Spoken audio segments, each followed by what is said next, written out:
Like the video, subscribe to the channel and press the bell icon for latest video updates.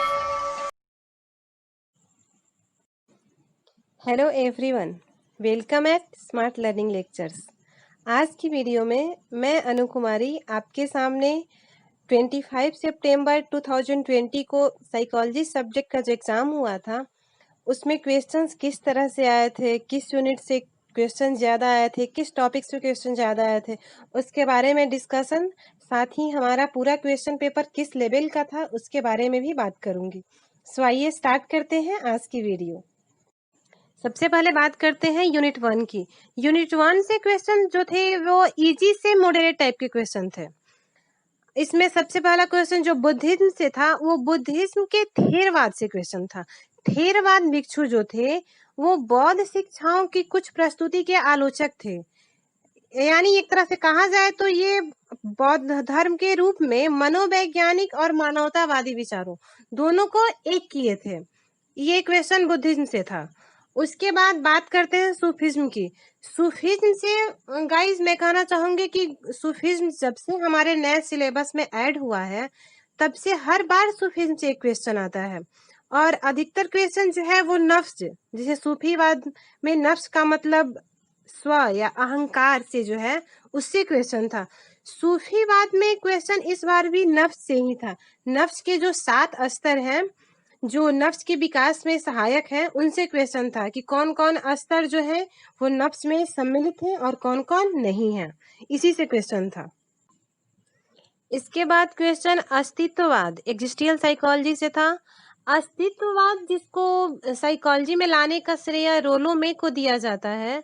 अस्तित्ववाद को जैसा कि आप लोग पढ़े होंगे गाइस कि अस्तित्ववाद में व्यक्ति को वास्तविकता में समझने का अध्ययन किया जाता है, यानी एक व्यक्ति को उसके अस्तित्व के बारे में उसको जानने के लिए इस पे जोर दिया जाता है अस्तित्ववाद में। उसके बाद क्वेश्चन था परावैयक्तिक मनोविज्ञान ट्रांसपर्सनल साइकोलॉजी। इसमें व्यक्ति अध्यात्म की ओर जाने की कोशिश करता है।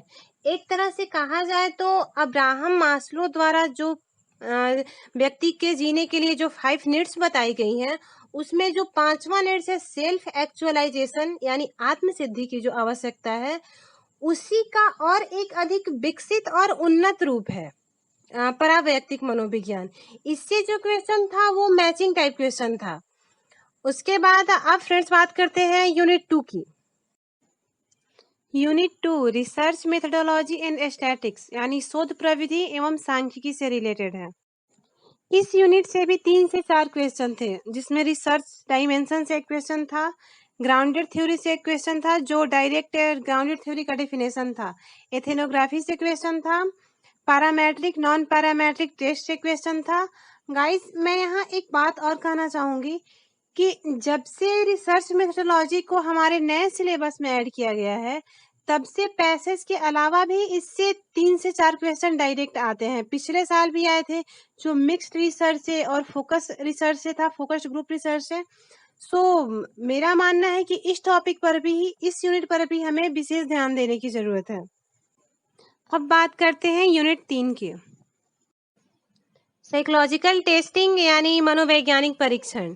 इससे कम से कम 3 से 4 क्वेश्चन थे जो इजी से मॉडरेट लेवल के थे। इसमें क्वेश्चन इंटेलिजेंस टेस्ट था, जैसा कि गाइज आप जानते होंगे इनसे तो क्वेश्चन हर बार आता है। उसके बाद क्वेश्चन था पर्सनालिटी असेसमेंट से। पर्सनालिटी असेसमेंट से जो क्वेश्चन था वो मैचिंग टाइप क्वेश्चन था और इसमें जो सेल्फ रिपोर्ट इन्वेंट्री है उसमें MMPI 1 MMPI 2 California psychological inventory इससे क्वेश्चन था। उसके बाद स्टेपल स्केल गाइस पिछली बार क्वेश्चन जो था वो सिमेंटिक डिफरेंशियल स्केल से था जिसमें द्विध्रुवीय विशेषता की बात की गई थी और आप सब पढ़े होंगे स्टेपल स्केल में एक ध्रुवीय विशेषता की बात की गई है। इससे जो क्वेश्चन था वो डायरेक्ट क्वेश्चन था, स्टेपल स्केल से क्वेश्चन था। अब बात करते हैं यूनिट 4 की। Unit 4 biological basis of behaviour यानी व्यवहार के जैविक आधार से रिलेटेड है। इससे एटलीस्ट 7 से 8 क्वेश्चन थे गाइज। इसमें जैसा कि हर बार आता है सेंट्रल एंड पेरिफेरल नर्व्स, इससे तो क्वेश्चन आया ही था, इस बार भी आया था। न्यूरोप्लास्टिसिटी इससे क्वेश्चन था। उसके बाद ये नॉन इन्वेंसिव मेथड, गाइस मैं कहूंगी इस पे हमें ज्यादा फोकस करने की जरूरत है, क्योंकि इससे हर बार एक क्वेश्चन आता है। इस बार जो क्वेश्चन था वो पेट पोजिट्रॉन एमिशन टोमोग्राफी से क्वेश्चन था। इसमें हार्मलेस रेडियो एक्टिव आइसोटोप को थोड़े मात्रा में वाटर और ग्लूकोज के साथ मिलाकर ब्रेन में इंजेक्शन दिया जाता है।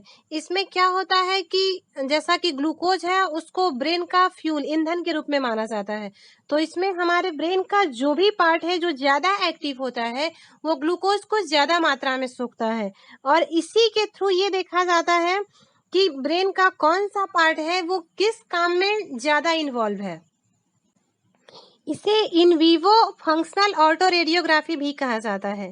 इसके अलावा एमआरआई और एफएमआरआई से भी क्वेश्चन थे जो मैचिंग टाइप क्वेश्चन थे।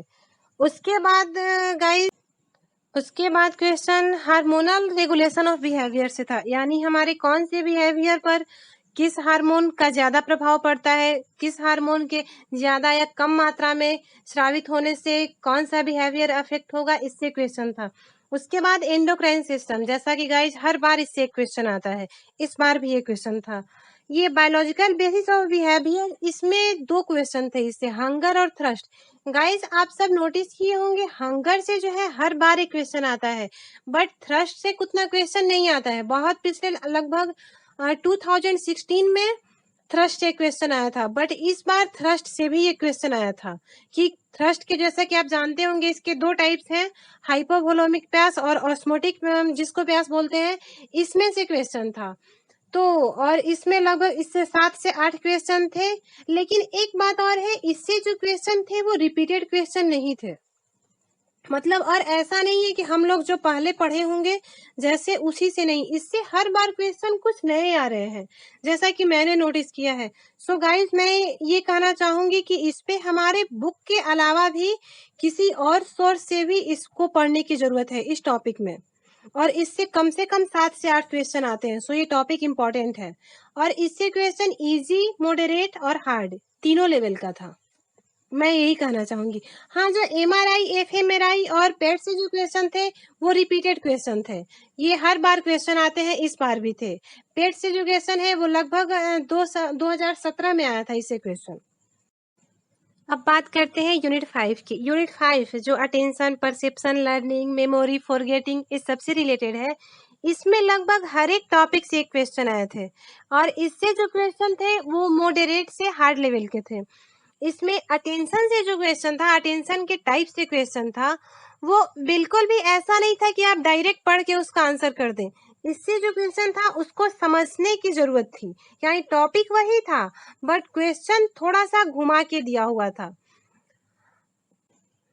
उसके बाद बात करते हैं परसेप्शन। परसेप्शन से भी 1 से 2 क्वेश्चन आए थे, और इससे जो क्वेश्चन थे वो इजी से मॉडरेट के बीच में थे, परसेप्शन से जो क्वेश्चन थे। उसके बाद बात करते हैं क्लासिकल कंडीशनिंग, लर्निंग की।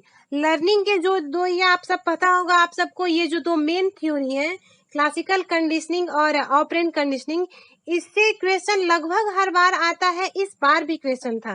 क्लासिकल कंडीशनिंग से जो क्वेश्चन था वो मॉडरेट था। क्लासिकल कंडीशनिंग, जैसा कि अगर आप पढ़े होंगे तो आपको पता होगा, वो रूसी साइकोलॉजिस्ट इवान पाव्लोव द्वारा लाया गया था, जो एक काफी बहुत ही फेमस थ्योरी है लर्निंग का। इसमें क्या किया जाता है कि एक अनकंडीशनल जो स्टिमुलस है उसको कंडीशनल स्टिमुलस के साथ बार बार साहचर्य स्थापित किया जाता है, दोनों का संपर्क करवाया जाता है। उससे क्या होता है कि जब भी कोई प्राणी जो रिस्पॉन्स अनकंडीशनल स्टिमुलस के लिए करता था, वो बिल्कुल वही रिस्पॉन्स कंडीशनल स्टिमुलस के लिए भी, यानी जो रिस्पॉन्स वो, जो अनुक्रिया वो अनानुबंधित उद्दीपक के लिए करता था, वही अनुक्रिया वो अनुबंधित उद्दीपक के लिए भी करने लगता है। इससे जो क्वेश्चन था उसमें जो मेन कंपोनेंट्स थे उसको अरेंज करना था। गाइस अब बात करते हैं ऑपरेंट कंडीशनिंग, यानी नैमितिक अनुबंधन, क्रिया प्रसूत अनुबंधन की, जिसे कहा जाता है। इससे जो क्वेश्चन था वो मैचिंग टाइप क्वेश्चन था, और इसका लेवल इजी था। यह theory famous psychologist B.F. Skinner द्वारा लाई गई है। इस थ्योरी में प्राणी जो अनुक्रिया जो भी रिस्पॉन्स करता है वो उसकी अपनी इच्छा पे बेस्ड होता है। बट क्लासिकल कंडीशनिंग में कोई भी जीव जो अनुक्रिया करता है, जो रिस्पॉन्स करता है, वो उसकी अपनी इच्छा पे बेस्ड नहीं होता है, वो उसकी अनिच्छा से होता है। उसको नहीं पता है कि वो ये अनुक्रिया कर रहा है, या फिर वो उसके बस में नहीं रहता है कि वो अनुक्रिया वो करे या नहीं करे।